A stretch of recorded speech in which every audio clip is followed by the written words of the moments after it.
Bien, bonjour à tous. Nous sommes ravis de vous retrouver pour cette nouvelle séquence des Midis numériques. Donc aujourd'hui, nous allons parler d'un sujet d'actualité avec vous donner quelques éléments d'information tout récents sur l'actualité du plan SMS numérique et donc la généralisation du plan SMS numérique et également le programme SONS. Donc voilà, on va parler plutôt programme national et financement associé.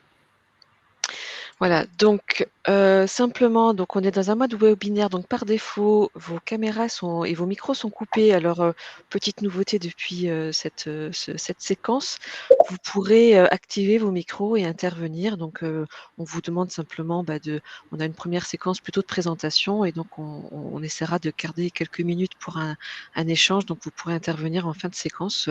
Voilà, mais dans un premier temps, on va plutôt laisser Philippe parler. Et donc, voilà, on vous écoutera plutôt dans les 5 dernières minutes. N'hésitez pas tout au long du webinaire à utiliser le chat. Si vous avez des questions, on pourra essayer d'y répondre au fur et à mesure. Donc aujourd'hui, sommes présents donc Nadège Vanès, donc DSI d'IRSAM, Mehdi, DSI d'Orpea et donc Philippe qui va nous présenter plus particulièrement les deux programmes ESMS numérique et SONS.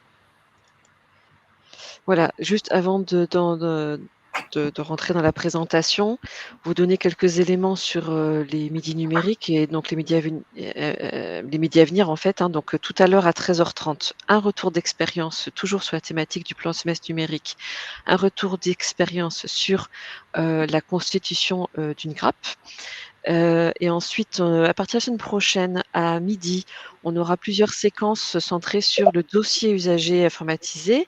Donc, le volet administratif, le volet soins médical, le volet accompagnement, un tour d'horizon des éditeurs potentiellement, puis un retour d'expérience sur mois avril. Donc, ça va nous conduire sur tout le mois qui vient.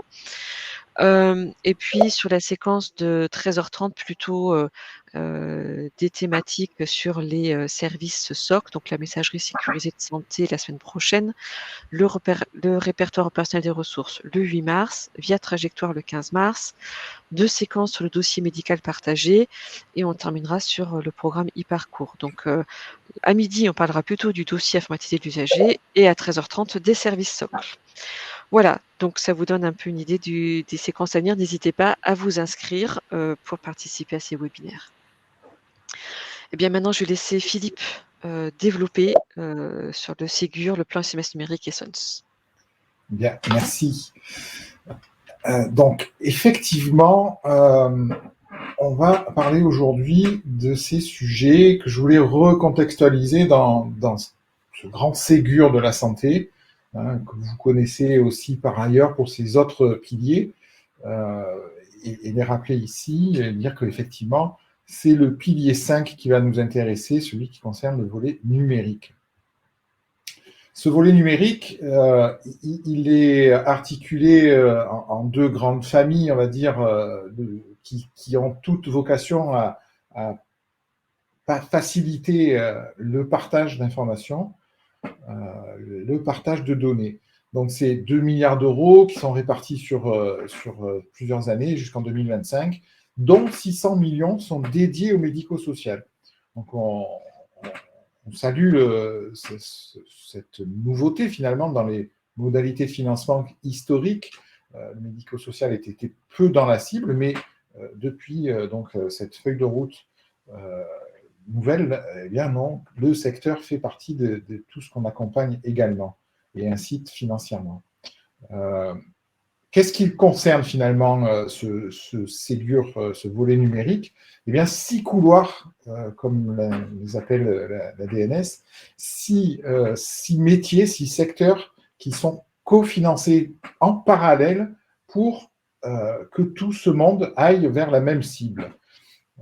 Et chacun avec sa trajectoire qui est un petit peu adaptée en fonction de son contexte. Donc, on retrouve le couloir du sanitaire, l'hôpital, le couloir des pharmacies, les officines de ville, l'imagerie, la biologie, la médecine de ville et notre secteur du médico-social. Et comme vous le voyez, l'objectif, c'est d'avoir pour tous les secteurs la mise en place concomitante de l'INS. Désolé, le logo est un peu pixelisé là. Le DMP qui est désormais accessible à tous via mon espace santé, que chaque individu va pouvoir activer, ou en tout cas désactiver s'il ne le veut pas. Des services comme Pro Santé Connect qui vont se permettre d'avoir une identité numérique pour les professionnels qui doivent accéder à ces services numériques, et la messagerie sécurisée de santé pour fluidifier et partager de l'information entre professionnels habilités de la donnée de santé avec un grand S, hein, c'est le santé dans le sens générique du terme et pas seulement la partie purement médicale. Et puis ensuite, on a ces quelques services socles, la e-prescription qui est un petit peu encore en phase de mise au point d'expérimentation, qui marche bien sur la médecine de ville avec la pharmacie et qui va s'étendre dans les années à venir sur le reste du périmètre. Et puis les outils de coordination du package e-parcours, Azure Réseau étant la brique fonctionnelle visible en PACA. Je vous le disais, la feuille de route qui est commune à tous, c'est celle-ci. Elle vous a déjà été sûrement largement présentée. On retrouve donc tous les services dont on a parlé.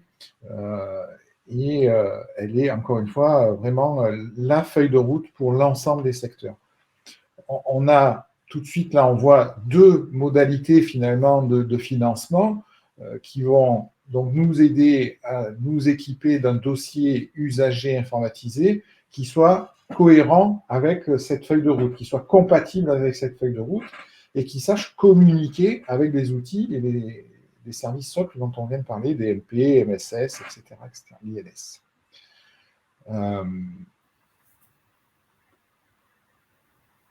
Le DUI dont on parle, il est effectivement, et on va rentrer de plus en plus dans le détail, on a finalement un noyau dur, c'est ce cahier des charges national basé sur les travaux historiques de l'ANAP, qui ont été repris dans le cadre du plan ESMS numérique pour servir de référentiel, de base commune pour un cahier des charges qui soit un peu opposable à l'ensemble des éditeurs.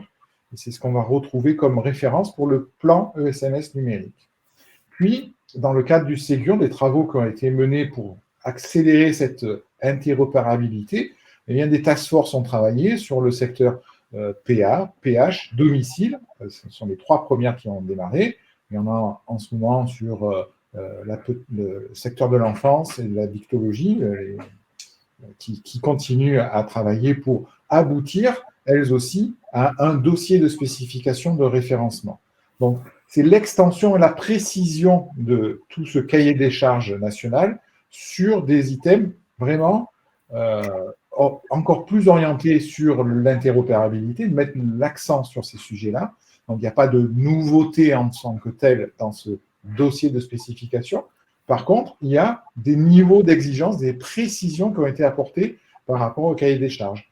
De type, le DUI doit faire ceci, le DUI permet de ou peut faire cela. Donc, une modularité. Et chaque fois qu'on a dit le dossier usager informatisé doit faire ceci ou cela, on a donné une manière de le tester et de prouver qu'il est conforme à cette exigence fonctionnelle ou technique. Donc, c'est le dossier de spécification de référencement.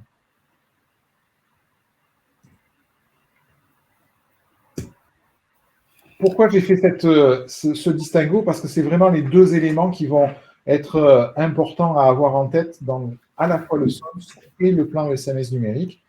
On parle bien toujours d'un dossier de l'usager, mais on se réfère à différents cahiers des charges, en quelque sorte. Le financement SOTS, alors c'est quoi? C'est nouveau, et ça s'adresse à qui? Eh bien, ça s'adresse à tous les secteurs les établissements médico-sociaux, les secteurs qui sont présentés là. Donc, c'est les fameuses task force, les trois premières task force qui ont œuvré dès le mois de juin de l'année dernière. Donc, on a aujourd'hui un dossier de spécification qui est validé, partagé avec les éditeurs et donc opposable pour les secteurs du handicap, enfants ou adultes, des personnes âgées et du domicile, qui sont déjà équipés d'un dossier d'usager, puisqu'on fait de la mise à jour dans le cadre du financement SONS, et à condition que cet éditeur, votre éditeur, ait validé la conformité de son dossier d'usager à ce référentiel d'exigence. Qu'est-ce qu'on va pouvoir financer avec ce programme SONS? Et donc, c'est les licences d'utilisation qui sont liées à cette nouvelle version, qui embarque toutes ces nouvelles fonctionnalités, la maintenance corrective qui est associée, la formation sur les modules nouveaux de vos professionnels de santé, de l'aide de la part de votre éditeur sur le suivi du déroulement de cette mise à jour, du projet de cette mise à jour, la livraison de la documentation qui va avec, et puis un accompagnement de la part de l'éditeur pour le certificat logiciel qui va permettre d'authentifier les appels qu'on va faire, de vérifier que votre dossier d'usager, votre solution logicielle est bien compatible et bien celle qui est autorisée à accéder notamment au service INSI. On peut le faire via une carte professionnelle de santé ou via ce certificat logiciel. Donc, voilà ce qui est financé par ce qu'on appelle la prestation Ségur, licence, frais d'installation de configuration et la vérification que tout fonctionne, la maintenance, formation et un peu de suivi de projet et ce fameux certificat. Comment ça va se passer? Vos éditeurs seront donc référencés Ségur, ils ont une démarche à produire auprès de l'ANS pour dire « je suis conforme, je valide avec vous que je réponds bien aux exigences techniques et fonctionnelles de ce DSR ».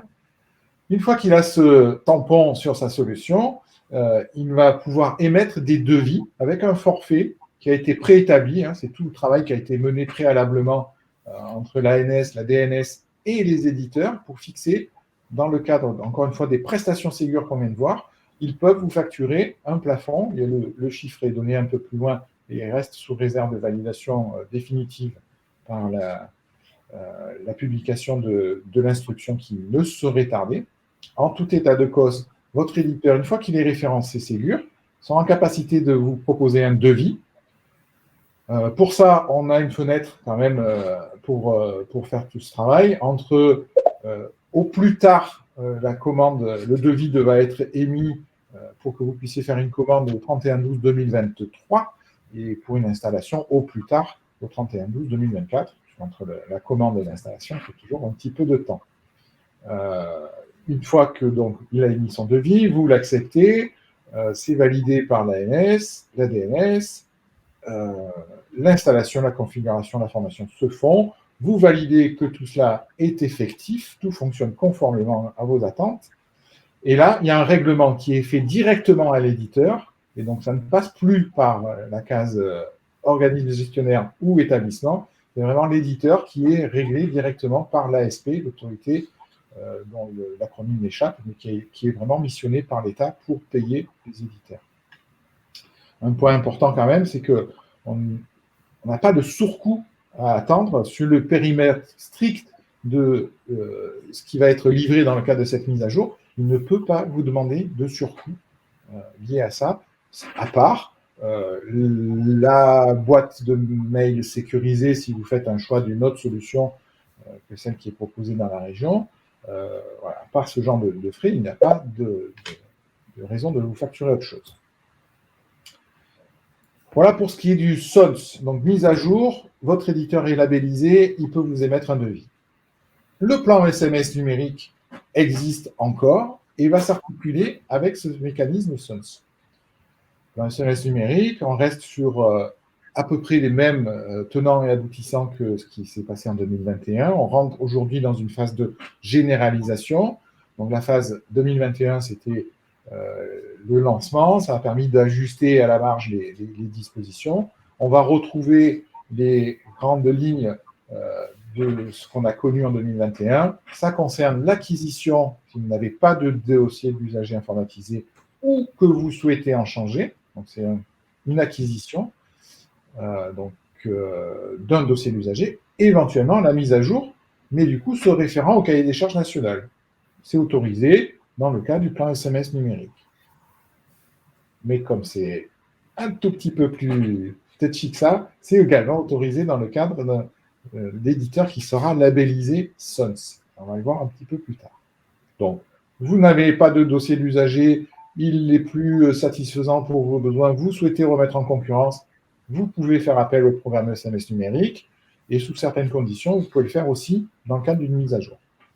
Ce qu'on retrouve également, comme l'année précédente, c'est la constitution de GRAP, un noyau minimum de 15 établissements, entre 15 et 49, pour être précis, pour répondre aux appels d'offres régionaux, qui va vous donner droit, donc si vous êtes une grappe de petits organismes gestionnaires de moins de 15 établissements, vous pourrez bénéficier d'assistance à maîtrise d'ouvrage pour le volet marché public, pour le pilotage du projet et pour le financement de matériel et d'équipements réseau. Dans matériel, on ne compte pas le serveur, mais des PC, des tablettes, des éléments de réseau pour améliorer la fluidité, la circulation d'informations et l'accès à votre dossier d'usager.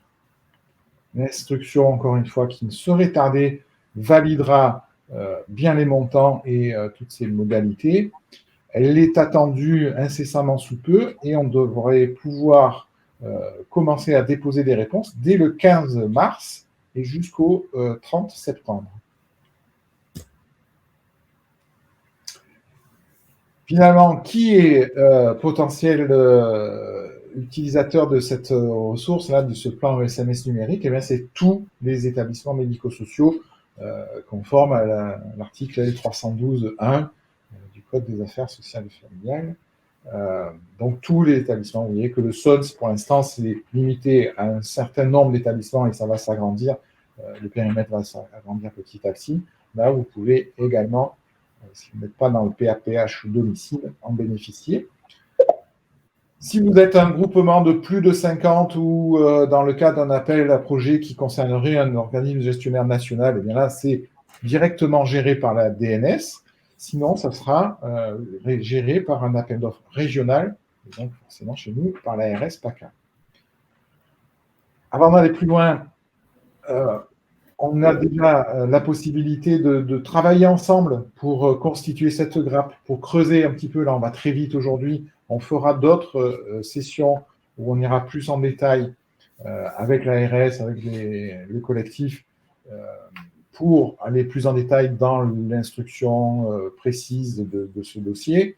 Mais n'hésitez pas d'ores et déjà à vous inscrire. On a un petit formulaire qui nous permet de recenser rapidement qui vous êtes et quel est votre contexte, pour ensuite essayer de vous mettre en relation et de travailler avec vous, constituer cette grappe dans le premier objectif de ce qu'on essaye de faire là, puis on vous accompagne tout au long du projet. Quelques chiffres, on attend encore une fois la validation de ces chiffres-là par l'instruction officielle. Voilà ce que vous pouvez bénéficier comme financement sur le plan SMS numérique, 7 000 € par établissement, par finesse géographique pour vous, pour la partie accompagnement de tout ça.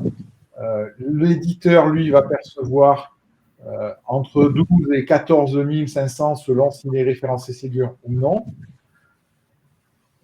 Ça, c'est la phase acquisition ou renouvellement. Si vous êtes simplement dans une mise à jour, eh bien, vous bénéficiez d'un soutien de 5 000 € pour vous directement et l'éditeur sera payé par le programme SONS. Et puis, encore une fois, pour les objets de petite taille, vous avez la possibilité jusqu'à 20 000 € de matériel, 15 000 € pour un forfait sur la phase marché public, puisqu'on est tenu de passer par un système d'acquisition dynamique, donc se référant au marché public, et jusqu'à 100 000 € pour le pilotage de projet, ce qui peut être soit un AMO, soit un recrutement d'un chef de projet. Un petit exemple pour illustrer ça, on se met dans l'hypothèse d'un groupement de 15 établissements, deux organismes gestionnaires ou 3 qui se regroupent, qui constituent donc une grappe de 15. Vous faites l'acquisition, c'est sur la partie de gauche, vous faites l'acquisition d'un logiciel, vous faut donc 12 000 euros multiplié par 15. Pour l'usage, pour accompagner cet usage-là, vous avez jusqu'à 7 000 euros multiplié par 15.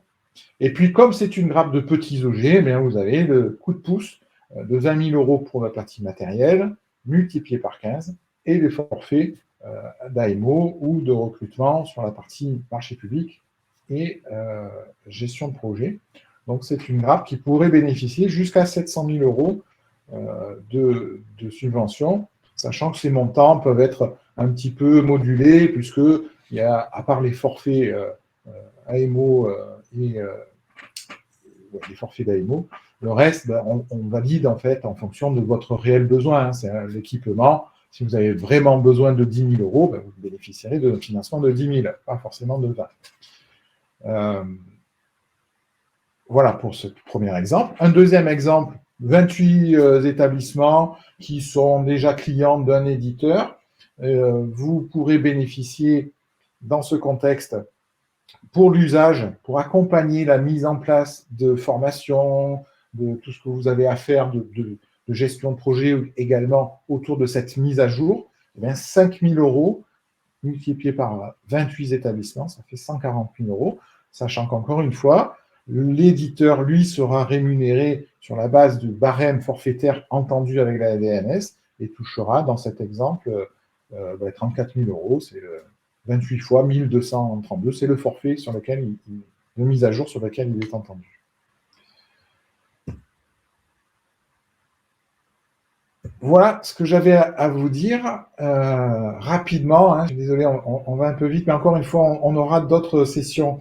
Vous aurez le contenu qui vous sera transmis et vous aurez d'autres sessions pour aller plus loin. Je passe sur ces éléments-là. C'est vraiment quels sont les éléments qui sont partageables, ce que spécifie le dossier, le DSR, quels sont les documents qui circulent, cette fameuse interopérabilité.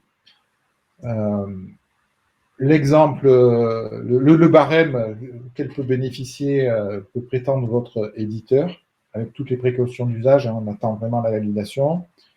Et puis on vous a mis ici une liste de quelques liens, quelques ressources complémentaires pour aller chercher des infos par vous-même. Alors Philippe, on a une question de Piotr sur ESMS ou ESSMS. Quel est le programme pour les établissements sociaux? Donc vous pouvez bénéficier du plan SMS numérique. Par contre, pour le SONS, vu que le DSR, le dossier de spécification, n'est pas encore publié et n'est pas prêt d'être publié, donc pour l'instant, pas de SONS en vue pour ce secteur social. Et par contre, oui, OK pour le côté ESMS numérique. Voilà, écoutez, si vous avez d'autres questions, j'ai vu une question sur la liste des éditeurs référencés. Donc, sauf erreur de ma part, le guichet de référencement pour le secteur médico-social il a été ouvert il y a seulement une petite semaine. Donc, je vous ai mis la liste de l'ensemble des solutions qui sont référencées. Je n'ai pas encore vu pour médico-social, mais bon, vu les échéances, ça semble normal. Mais oui, c'est l'ANS en fait qui référence les solutions et donc la liste est disponible sur le site de l'ANS. Donc, je vous ai mis le lien ici directement. Voilà, si vous avez d'autres questions, on peut peut-être encore se donner une petite minute ou deux. Si vous avez des questions, n'hésitez pas. Du coup, vous avez possibilité d'ouvrir votre micro normalement et de parler directement ou d'utiliser le chat comme vous le souhaitez.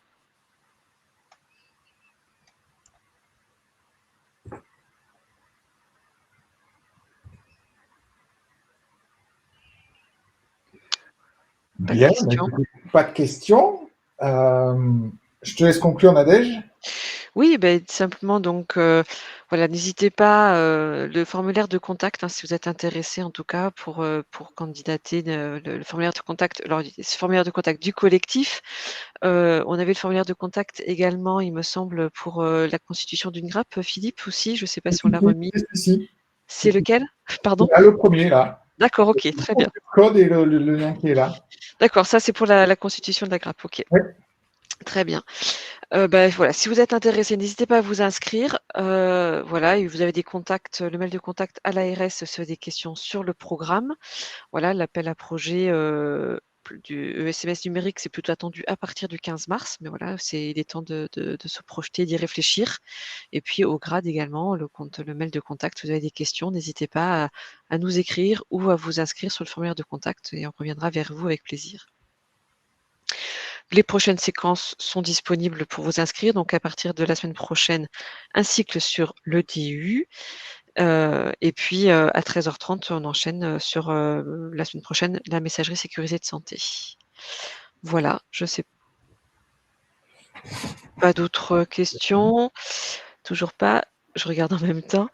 N'hésitez, là, c'est l'inscription à la newsletter du collectif SI, si vous voulez rester informé de nos actualités, de nos actions, de nos événements. Vous recevrez toutes les semaines une petite newsletter avec les prochains webinaires notamment et les liens pour vous inscrire. Voilà, donc et n'hésitez pas si vous êtes intéressé pour contribuer au collectif, on sera ravis de vous accueillir avec nous. Voilà. Écoutez, en tout cas, il nous reste à vous remercier. J'espère que cela vous aura éclairé. Et puis, on vous attend nombreux aux prochaines séquences des médias numériques ou sur nos prochaines réunions d'information sur ces sujets-là. Merci à tous. Merci à tous, au revoir.